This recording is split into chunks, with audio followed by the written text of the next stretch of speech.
ये कहानी शुरू होती है सन 2016 से, जहां पर एक 16 साल के लड़के जैकब को दिखाया जाता है जो एक स्टोर में काम करता है।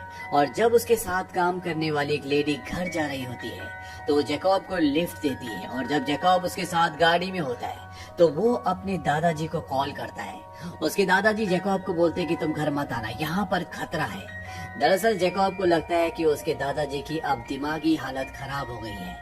और जब वो घर पहुंचता है तो वो देखता है कि घर का सारा सामान बिखरा हुआ है। वो बाहर आकर उस लेडी को जो उसे यहाँ तक छोड़ने आई है वो उसे कहता है कि घर में कोई घुसा है। वो कहती मैं गाड़ी से बंदूक लेकर आती हूँ। और तभी जैक पीछे देखता है कि वहाँ पर एक रेलिंग टूटी हुई है। वो उस रेलिंग से जंगल की तरफ जाता है और वो देखता है कि वहाँ पर उसके दादाजी अचेत पड़े हुए हैं। वो पुलिस को कॉल करता है। वो कहता है कि हमें मदद की जरूरत है। और तभी उसके दादाजी उसका हाथ पकड़ लेते हैं और उसे कहते हैं कि तुम्हें यहाँ से जाना होगा, तुम आइलैंड पर जाओ, तुम्हें काल चक्र के अंदर जाना होगा, तुम्हें जाना होगा 3 सितंबर सन 1943 में। जैकब कहता है कि सब कुछ ठीक हो जाएगा, एम्बुलेंस आने वाली है। जैकब के दादाजी जैकब से कहते हैं तुम मुझे पागल समझते हो ना, आइलैंड पर तुम्हें एक पक्षी मिलेगा, वो तुम्हें सब कुछ समझा देगा, लेकिन तुम्हें मुझसे वादा करना होगा कि तुम वहाँ पर जाओगे, मेरी बात मानोगे। और जैकब अपने दादाजी से वादा करता है। और इसके बाद जैकब के दादाजी की मृत्यु हो जाती है। और तभी पीछे से वो लेडी आ जाती है जो जैकब को छोड़ने के लिए घर तक आई थी। और जब जैकब पीछे देखता है तो उस लेडी जिसका नाम सेली है उसके पीछे एक बहुत बड़ा साया होता है। जैकब कहता है पीछे देखो, और वो पीछे कई गोलियां चला देती है, लेकिन वहाँ पर कोई भी नहीं होता। और अब यहाँ पर पुलिस भी आ जाती है। और इस केस की पूरी इन्वेस्टिगेशन के बाद पुलिस ये कहती है कि जैकब के दादाजी को जानवरों ने जंगल तक खदेड़ा और उन्होंने उन्हें मार दिया और केस को बंद कर दिया जाता है। 1 महीना बीत जाता है और जैकब की दिमागी हालत पूरी तरह से स्टेबल नहीं होती, इसीलिए वो एक साइकाइट्रिस्ट के पास जाता है। और साइकाइट्रिस्ट को वो अपने बचपन की कहानी सुनाता है, जहाँ पर उसके दादाजी उसे कई कहानियां सुनाते हैं। ये कहानी एक आइलैंड की होती है जहाँ पर बहुत सारे बच्चे रहते हैं और इन सब बच्चों के अंदर अलग अलग तरह की शक्तियां हैं। जैकब के दादाजी जैकब को बचपन में बताते थे कि ये एक तरह का स्कूल था जो आइलैंड पर था और यहाँ की जो प्रिंसिपल थी उसका नाम था पेरेग्रिन्स, जो कि एक पक्षी में भी बदल सकती थी। छोटा जैकब अपने दादाजी से पूछता है कि आपको उस आइलैंड पर क्यों भेजा गया था। उसके दादाजी बोलते हैं कि पोलैंड वर्ल्ड वॉर 2 के वक्त बिल्कुल भी सुरक्षित नहीं था, क्योंकि उसके दादा एक ज्यूस थे, इसीलिए उनकी जान बचाने के लिए उन्हें उस आइलैंड पर भेजा गया था, जो कि एक जादुई आइलैंड है। जैकब को अपने दादाजी की कहानियां बहुत अच्छी लगती थी, वो उन पर यकीन करता था। लेकिन जैसे जैसे वो बड़ा होता है, अपनी कहानी अपने स्कूल में दोस्तों को सुनाता है तो सब उसका मजाक उड़ाते हैं, किसी को उसकी कहानियों पर यकीन नहीं है। और धीरे धीरे जैकब को भी अपने दादाजी की कहानियों पर विश्वास होना बंद हो जाता है। उसके दादाजी कहते हैं कि मैंने कभी तुमसे झूठ नहीं कहा। कहानी वापस प्रेजेंट में आती है और अब जैकब अपने दादाजी का घर छोड़कर अपने मॉम डैड के साथ रहने जा रहा है। और तभी उसकी आंट उसे एक किताब देती है। वो कहते हैं कि तुम्हारे दादाजी के सामान में एक किताब थी। और जब जैकब उसे खोलता है तो उसके अंदर एक पोस्ट कार्ड होता है और ये पोस्ट कार्ड 2 साल पुराना होता है। और ये पोस्ट कार्ड भेजा होता है मिस पेरेग्रिन्स ने, उसी आइलैंड से जिस आइलैंड की कहानी जैकब के दादा बचपन में जैकब को सुनाया करते थे। इस पोस्ट कार्ड में लिखा होता है डियर इब्राहिम, मैं और बच्चे तुम्हें बहुत याद करते हैं, उम्मीद करते हैं कि तुम जल्दी हमसे मिलने आओगे।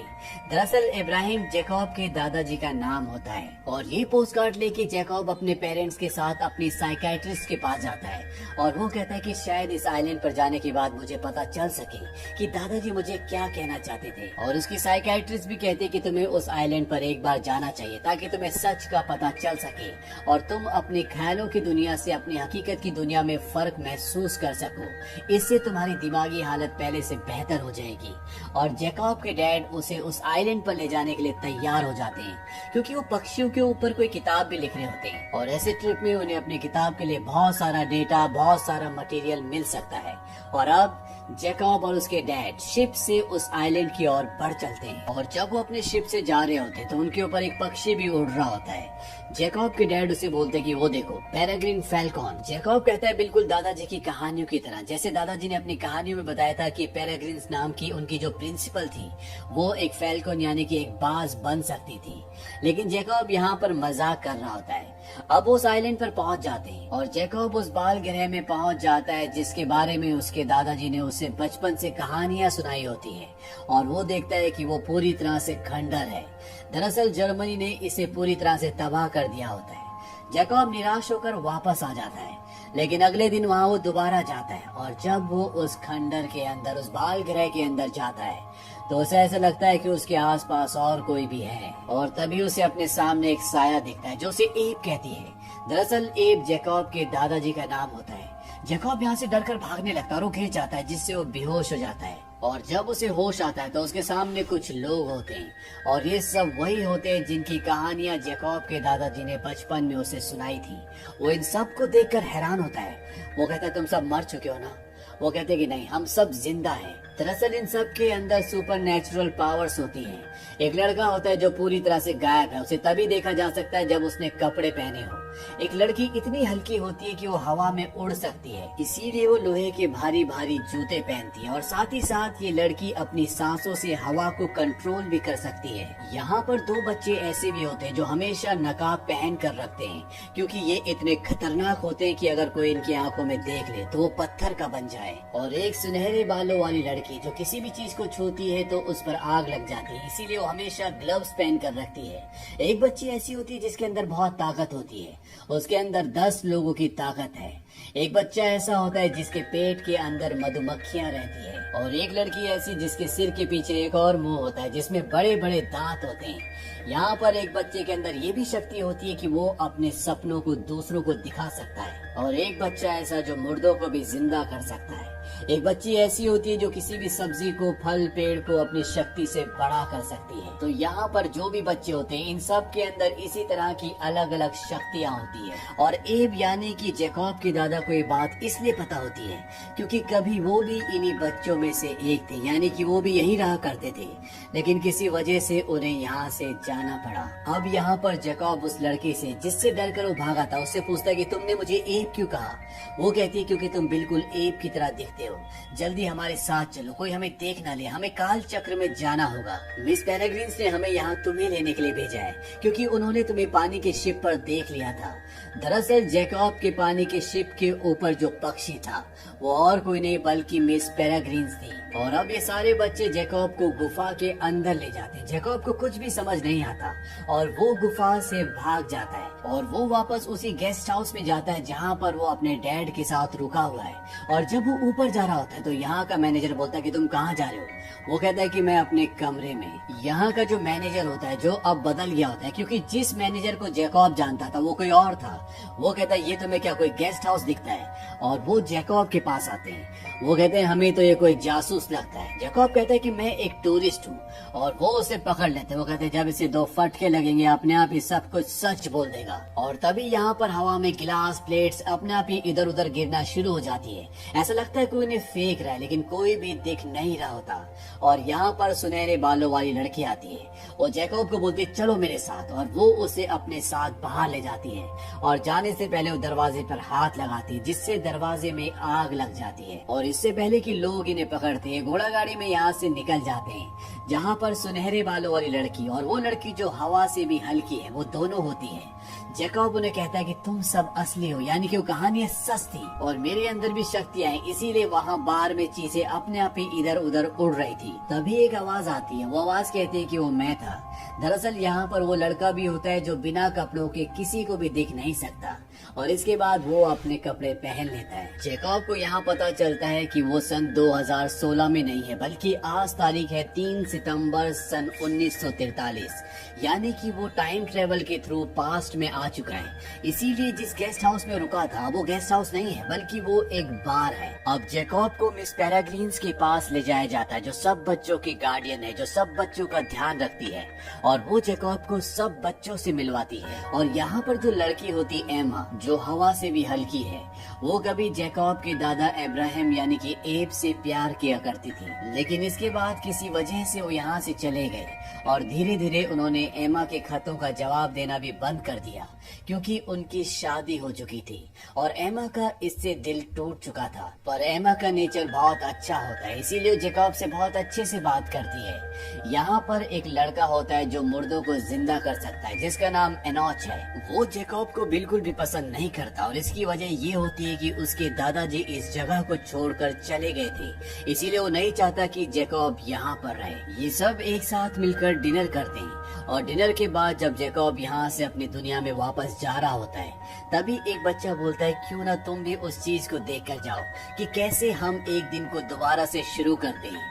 ये सब के सब एक जगह जाकर खड़े हो जाते हैं और अपने चेहरे पर एक मास्क पहन लेते हैं और तभी आसमान में दिखाया जाता है कि बहुत सारे प्लेन्स एक जगह से दूसरी जगह जा रहे होते हैं और तभी एक प्लेन इनकी जगह पर, जहाँ पर ये सब रहते हैं, वहाँ पर एक बॉम्ब गिराता है, क्योंकि ये वर्ल्ड वॉर 2 है और ये होना बहुत आम बात है। लेकिन इससे पहले कि वो बॉम्ब इनके घर के ऊपर गिरता, पेरेग्रिन्स के पास जो घड़ी होती है वो उस घड़ी से समय को रोक लेती है और समय को रिवर्स करती है, जिससे एक बार फिर से दिन शुरू हो जाता है। दरअसल इन्होंने यहाँ पर एक टाइम लूप बनाया है और ये टाइम लूप होता है 3 सितंबर सन 1943 का, यानी कि ये दिन ये बार बार जीते हैं। इसी वजह से इनकी उम्र कभी भी नहीं बढ़ती। लेकिन इस वक्त के साथ एक असली दुनिया का वक्त भी है जहाँ से जैकब आया है, यानी कि यहाँ पर 2 पैरेलल लाइंस एक साथ चलती है। एक वो लाइन जिससे जैकब आया और एक ये लाइन जिसमें ये एक ही दिन को बार बार जी सकते हैं। और ये टाइम लाइन 3 सितंबर सन 1943 से आज तक चली आ रही है। इसीलिए इस टाइम लाइन के अंदर जो भी है वो उसी उम्र में है जिस उम्र में वो सन 1943 में थे। और मिस पेरेग्रिन्स एक इम्ब्रिन है और इम्ब्रिन्स के अंदर ये शक्ति होती है कि वो पक्षी का रूप धारण कर सकते हैं और साथ ही साथ वो एक ही दिन को दोबारा शुरू कर सकते हैं। और उन्हीं की वजह से ये सारे बच्चे एक ही दिन को सन 1943 से आज तक बार बार जी रहे होते हैं। अब जैकब वापस अपने टाइम में आ जाता है, यानी कि सन 2016 में अपनी दुनिया में आ जाता है और अपनी दुनिया में आने के लिए उसे गुफा से होकर आना होगा। और इसी तरह से अगर वो 1943 में जाना चाहता है तो उसी गुफा से उसे गुजरना होगा, यानी कि ये एक तरह का रास्ता है। अपनी दुनिया में आने के बाद जैकब एक लेटर को पढ़ता है, जो लेटर वो पेरेग्रिन्स के वहाँ से चुपके से ले आया होता है, क्योंकि ये लेटर पेरेग्रिन्स को उसके दादा ने लिखा था।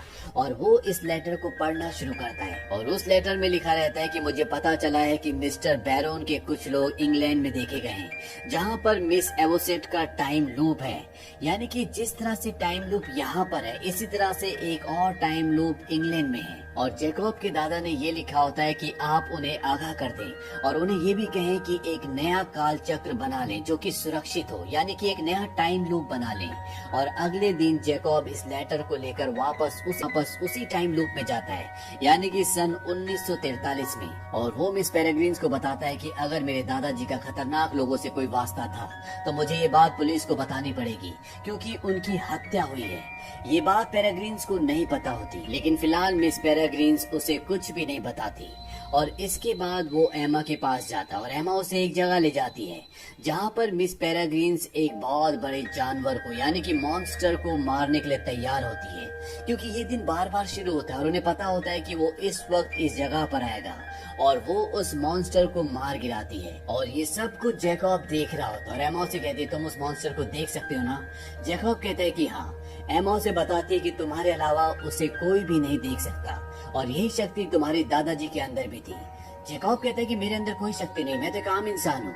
एमा उसे कहती है कि अगर तुम एक आम इंसान होते तो तुम कभी भी इस टाइम लूप के अंदर आ ही नहीं पाते, क्योंकि इसके अंदर कोई भी आम इंसान नहीं आ सकता। इसके बाद जैकब मिस पेरेग्रिन्स के पास जाता है और वो अब पूरा सच जानना चाहता है। मिस पेरेग्रिन्स बताते हैं कि तुम्हारे जन्म के साथ ही मुझे पता था कि तुम्हारे अंदर शक्तियां हैं और तुम्हारे दादाजी को भी ये पता था, लेकिन वो तुम्हें तुम्हारे 18वें जन्मदिन पर ये सब कुछ बताने वाले थे, क्योंकि वो चाहते थे कि तुम्हारा बचपन आम बच्चों की तरह गुजरे, जो कि तुम्हारा गुजरा भी। मिस पेरेग्रिन्स जैकब को एक किताब दिखाती है। वो कहती है कि ये हमारा इतिहास है। बहुत साल पहले हम में से कुछ ऐसे लोग थे जो टाइम लूप में रहते रहते थक गए थे और उनका ये मानना था कि इम्ब्रिन की शक्तियों से वो टाइम लूप के बाहर भी अमर रह सकते हैं, यानी कि बिना टाइम लूप के भी उनकी उम्र नहीं बढ़ेगी। और इन्हीं में एक आदमी होता है मिस्टर बैरन।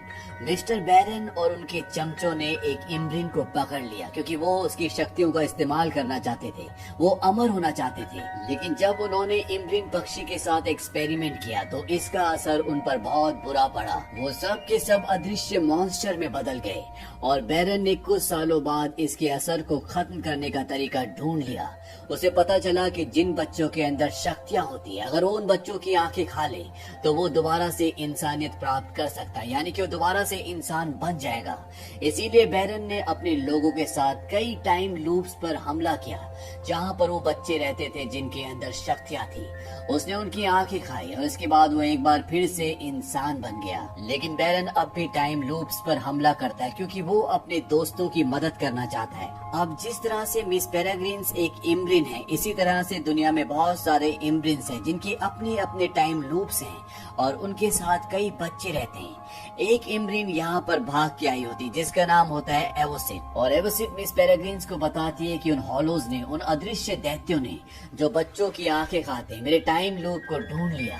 वो बहुत सारे थे, मैं उनका सामना नहीं कर पाई, इसीलिए मुझे अपनी जान बचाकर यहाँ पर आना पड़ा। मिस पेरेग्रिन्स कहती है कि तुम चिंता मत करो, तुम यहाँ पे सुरक्षित हो। वो कहती है कि कोई भी सुरक्षित नहीं है, उन्होंने मेरे टाइम लूप पर मशीन लगा दी है और वो यहाँ पर कभी भी पहुँच सकते हैं और वो उस एक्सपेरिमेंट को दोबारा करना चाहते हैं जो पिछली बार नाकामयाब हो गया था, जिसमें वो लोग हॉलोज यानी कि अदृश्य दैत्य बन गए थे। और इस बार एक्सपेरिमेंट में वो और भी ज्यादा इम्ब्रिन्स का इस्तेमाल करना चाहते हैं। और अब मिस पेरेग्रिन्स बोलते हैं कि हमें ये जगह छोड़नी होगी और यहाँ से सब जाने की तैयारी करते हैं। लेकिन जैकब इनके साथ नहीं जाता, वो वापस अपने टाइम में चला जाता है। और जब वो अपने टाइम में जाता है तो वो देखता है कि वहाँ पर एक आदमी को ठीक उसी तरह से मारा होता है जिस तरह से उसके दादाजी को मारा था। और वो ये समझ जाता है कि वो हॉलोज यानी कि अदृश्य दैत्य यहाँ पर आ चुके हैं और वो ये बताने के लिए मिस पेरेग्रिन्स के पास जाता है। लेकिन उसके पीछे पीछे एक आदमी आ जाता है जो आज ही इस शहर में आया होता है। और जब जैकब देखता है कि वो भी गुफा के अंदर आ गया तो वो समझ जाता है कि ये कोई आम इंसान नहीं है। वो उससे पूछता है क्या तुम भी एक पेक्यूलियर यानी कि एक अजूबा हो?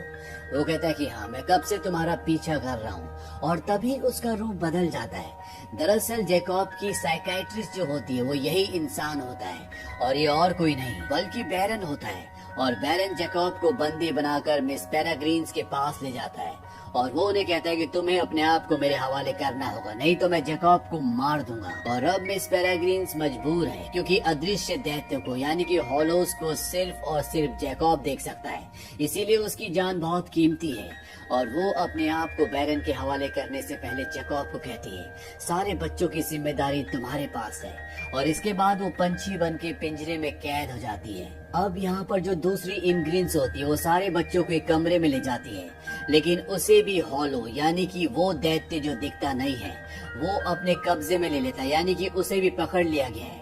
लेकिन यहाँ पर जितने भी बच्चे होते हैं वो घर से बाहर निकलने में कामयाब हो जाते हैं। और तब ये दिखाया जाता है कि वो पल आता है जब सेकेंड वर्ल्ड वॉर में ऊपर से नीचे बम फेंका जा रहा है और इस बार इन्होंने टाइम को दोबारा से सेट नहीं किया, इसीलिए वो बॉम्ब इनके घर पर गिर जाता है जिससे वो अदृश्य दैत्य मर जाता है। और अब इन बच्चों का घर तबाह हो चुका है और ये किसी भी कीमत पर मिस पेरेग्रिन्स को छुड़ाना चाहते हैं। समंदर के किनारे जाते हैं, लेकिन तब तक वो सब के सब वहाँ से निकल चुके हैं। लेकिन इन बच्चों को पता होता है कि वो कहाँ गए, इसीलिए पानी में डूबा हुआ एक शिप जिसके अंदर बहुत सारे मुर्दे यानी कि कंकाल भी होते हैं, एमा अपनी शक्ति से उसे ऊपर ले आती है और ये सब के सब उस शिप पर बैठकर ये उस जगह तक पहुंच जाते हैं जिस जगह का नाम ब्लैक पूल है, जहां पर मिस पेरेग्रिन्स को और बाकी इम्ब्रिन्स को इन लोगों ने बंदी बनाकर रखा है। सबसे पहले एमा उस जगह पहुंचती है जहां पर एक्सपेरिमेंट करने वाले होते हैं और वो बैरन को और उसके लोगों को धमकी देती है कि मिस पेरेग्रिन्स को और बाकी जितने भी इम्ब्रिन्स पक्षी तुम्हारे पास हैं उन सब को छोड़ दो, नहीं तो तुम्हारे लिए अच्छा नहीं होगा। हम पहले तुम्हारे एक अदृश्य दैत्य को यानी कि हॉलो को मार चुके हैं। बैरन को इस बात पर गुस्सा आता है। वो अपने 4 अदृश्य दैत्यों को और अपने साथी को उनके पीछे भेजता है। हालांकि उन अदृश्य दैत्यों को कोई भी नहीं देख सकता, लेकिन उन्हें जैकब देख सकता है और जैकब की मदद से, और यहाँ पर वो लड़का जो मुर्दों को जिंदा कर सकता है, शिप में जितने भी कंकाल होते हैं उन सब को जिंदा कर देता है, और वो सारे के सारे कंकाल उन अदृश्य दैत्य को मार देते हैं, क्योंकि यहाँ पर जितने बच्चे होते हैं उन सब ने उन अदृश्य दैत्य के ऊपर बर्फ फेंकी होती है, जिसकी वजह से सब उन्हें अब देख सकते हैं। इन सब का खात्मा करने के बाद ये सारे बच्चे उस जगह पहुंच जाते हैं जहां पर मिस पेरेग्रीन्स और बाकी के इम्ब्रिंस हैं। वहां पहुंचकर ये बच्चे अपनी शक्तियों से बैरन के सभी साथियों का खात्मा कर देते हैं, और जैकब उस जगह पहुंच जाता है जहां पर सारे इम्ब्रिंस हैं, और वो उन्हें छुड़ाने की कोशिश करता है, लेकिन तब तक वहां पर बैरन भी आ जाता है। और इससे पहले कि वो जैकब तक पहुंचता, जैकब यहाँ पर सारे इम्ब्रिंस को आजाद कर देता है, और मिस पेरेग्रीन्स जो होती है वो यहाँ से निकलने से पहले बैरन के ऊपर हमला करके निकलती है। और अब यहाँ पर बाकी सारे बच्चे भी पहुंच जाते हैं, लेकिन जब वो यहाँ पर पहुंचते हैं वो देखते हैं कि यहाँ पर जैकब के दो रूप हैं। दरअसल बैरन ने भी जैकब का रूप धारण कर लिया होता है, और अब यहाँ पर किसी भी बच्चे को समझ नहीं आता कि इसमें असली जैकब कौन है। और तभी पीछे से ये दिखाया जाता है कि एक हॉलो यानी कि अदृश्य दैत्य इन्हीं की तरफ आ रहा होता है, जिसे जैकब देख लेता है, लेकिन बैरन के अंदर ये शक्ति नहीं होती। जैकब कहता है कि अभी पता चल जाएगा कि असली कौन है और नकली कौन है, और वो हॉलो जैकब को यानी कि बैरन को उठा लेता है, क्योंकि उसने जैकब का रूप धारण किया होता है, और इससे पहले कि वो उसे कुछ बता पाता वो बैरन की आंखें निकाल लेता है, जिससे उसकी मौत हो जाती है। और तभी जैकब उस अदृश्य दैत्य को भी मार देता है। इसके बाद सब बच्चे यहाँ से निकल जाते हैं, और अब इन्हें टाइम पर अपने वक्त पर पहुँचना पड़ेगा, नहीं तो इन सब की उम्र बढ़ जाएगी और ये सब के सब मर जाएंगे। दरअसल ये सब के सब बैरन को मारने के लिए और मिस पेरेग्रीन और बाकी के इम्ब्रिंस को बचाने के लिए ब्लैक पूल से सन 2016 में आए थे, क्योंकि बैरन सबको इस वक्त में ले आया था ताकि वो अपने एक्सपेरिमेंट को पूरा कर सके। और अब इन सब बच्चों को सन 1943 में जाना होगा। एमा कहती है कि हम सब 1943 में जा रहे हैं, लेकिन जैकब को वो यहीं रुकने के लिए कहती है, क्योंकि इस वक्त में उसके दादाजी अभी भी जिंदा होंगे, क्योंकि जिस दिन बैरन ने जैकब के दादाजी को मारा था उससे पहले बैरन को मार दिया गया है, और जब बैरन जिंदा है नहीं तो उसके दादाजी मरेंगे कैसे। जैकब एमा को गले लगा लेता है। ये दोनों एक दूसरे को प्यार करते हैं, और एमा और बाकी के सभी बच्चे अपने वक्त में सन 1943 में चले जाते हैं। जैकब अपने घर पर आता है, वहाँ पर उसके दादाजी होते हैं। वो अपने दादाजी को अपने गले से लगा लेता है, लेकिन उसके दादाजी उसे कहते हैं कि तुम्हें वापस जाना चाहिए, वो तुम्हारा इंतजार कर रही होगी। वो उसे बहुत सारे पैसे देते हैं, और जैकब को अब पता है कि कौन सा लूप किस वक्त में खुलता है, क्योंकि उसके दादाजी का जो नक्शा होता है उसमें पूरे दुनिया में जितने भी लूप्स हैं उन सब लूप्स के बारे में लिखा होता है। और जैकब कई लूप्स ट्रेवल करके सन 1942 में पहुंच जाता है, जहां पर उसे नेवी में भी भर्ती होना पड़ता है। और 1942 से वो उस दिन में पहुंच जाता है जब एमा और बाकी के सभी बच्चे शिप से वापस जा रहे थे, और जैकब भागता हुआ एमा के पास पहुंच जाता है। ये दोनों एक दूसरे को गले लगाते हैं, और अब ये दोनों हमेशा एक साथ रहते हैं।